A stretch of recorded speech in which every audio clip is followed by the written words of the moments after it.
Ladies and gentlemen, welcome to BAMMA 21, right here at the Barclaycard Arena in Birmingham, England. We open this contest with three-minute rounds in the amateur welterweight division. Introducing first, fighting out of the blue corner, an MMA fighter. He stands 5 feet 10 inches tall and weighing at 168.8 pounds. An amateur record of 9 wins, 4 losses, and 0 draws. Representing Wolfpack MMA from Wolverhampton, England, Dan Porkchop Cassell. And his opponent, fighting out of the red corner, also an MMA fighter, standing 6 feet tall and weighed in at 165.4 pounds. A flawless amateur record of 4 wins, 0 losses, and 0 draws. From Bradford, England, Badman Bennett. When the action begins, your referee in charge, Mark Woodard.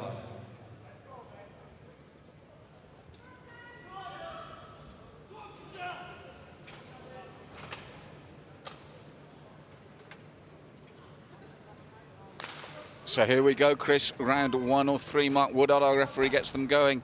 And it's Cassell that leads with the jab, but we can see straight away how confident Bennett is on his toes there. And in this welterweight contest, Bennett looking very loose. Eats an inside leg kick just a little bit there.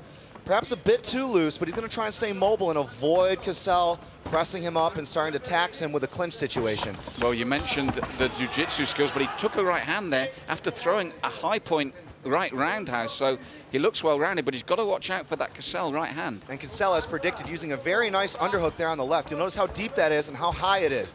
Gaining good leverage, but countered exceptionally by Bennett with that hip throw. Chris, a superb reversal, and now, as you said, what we've got here now is the jiu-jitsu man in control on the ground, but Cassell did well there, didn't he?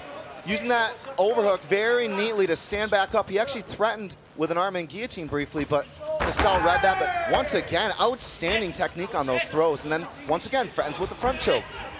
Yes, but each time Cassell has managed to power himself back upright.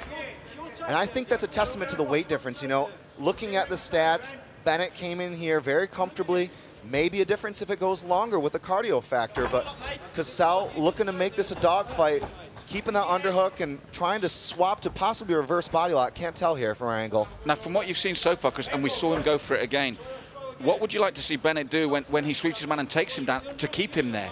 Well, Bennett was looking to impose that throw again, but as you'll notice, he's trying to control the hips of Cassell, because when Cassell gets underneath his, he's going for a ride.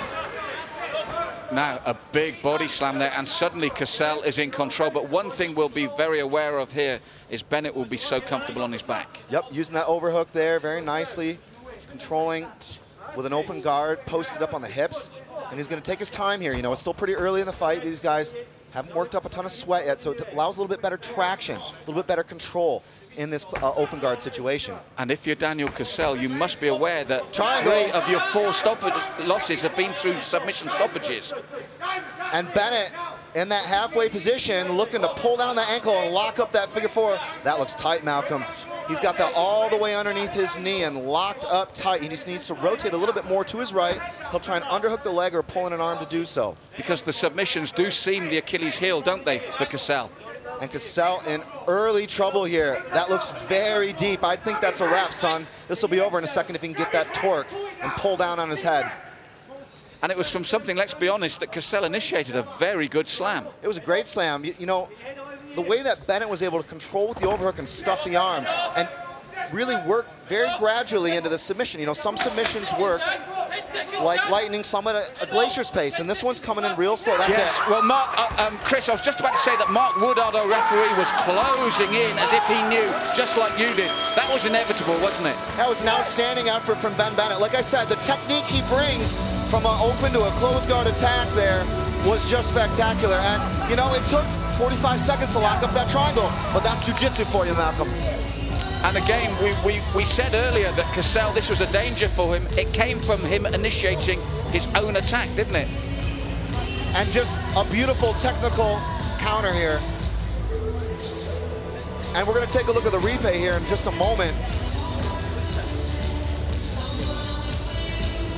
And you'll see exactly here the takedowns that were used and countered very nicely by Bennett.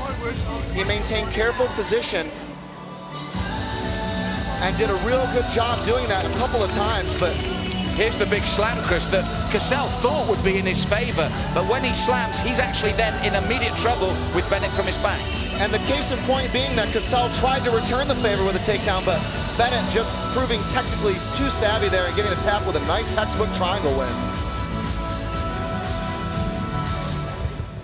Ladies and gentlemen, this bout ended 2 minutes 59 seconds of the first round. Your winner by triangle choke in the red corner, Ben.